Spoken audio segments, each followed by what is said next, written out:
السلام علیکم ورحمۃ اللہ وبرکاتہ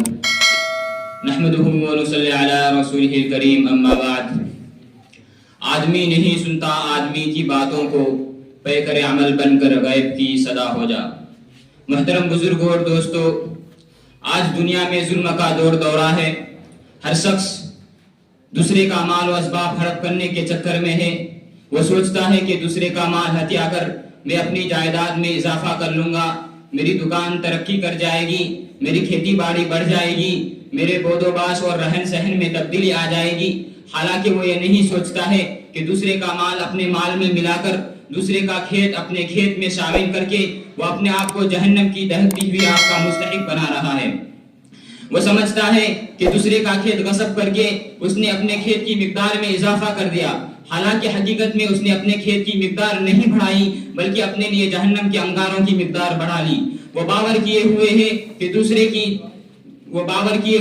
دوسرے کے روپے پیسے نہ دے کر اس نے اپنے آپ کو ظاہری نقصان سے بچا لیا ہے، حالانکہ اس کی اس حرکت کی وجہ سے ابدی دنیا کا نقصان اس کا مقدر بن چکا ہے۔ وہ سوچتا ہے کہ دوسروں پر ظلم و زیادتی کر کے میں اپنے جاہ و حشم اور اقتدار میں اضافہ کر رہا ہوں، اپنا معیار زندگی بلند سے بلندر کر رہا ہوں، حالانکہ اس کے یہ افعال دوزخ کے شعلوں کا لباس پہنا رہے ہیں۔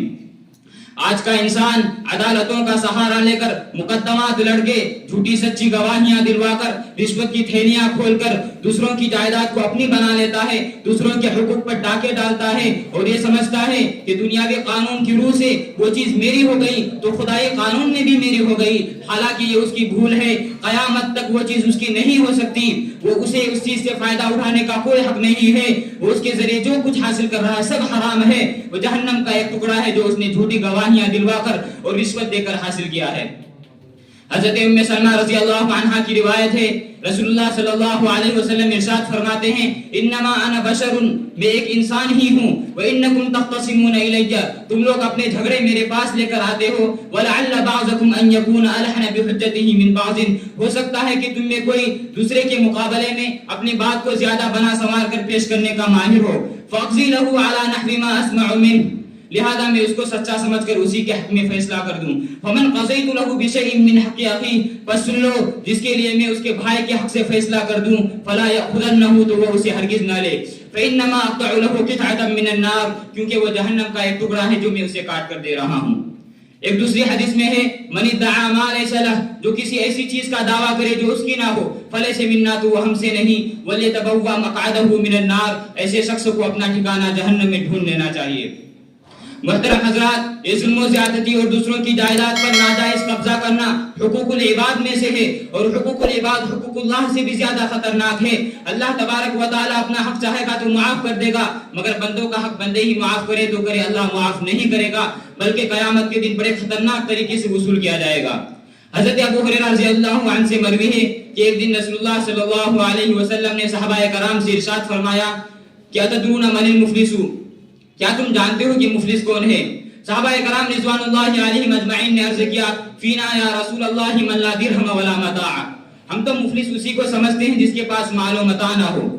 حضور صلی اللہ علیہ وسلم نے فرمایا، المفلس من امتی من یأتی یوم القیامت بصلاة وصیام وزکاة، میری امت کا مفلس وہ ہوگا جو قیامت کے دن بہت سے نمازیں، روزے، زکات وغیرہ لے کر آئے گا، وَيَأْتِي قَدْ شَتَمَ هَذَا، مگر حال یہ ہوگا کہ کسی کو گالی دی ہوگی، وَقَذَفَ هَذَا، کسی کا مال، وَقَذَفَ هَذَا، کسی پر ظلم،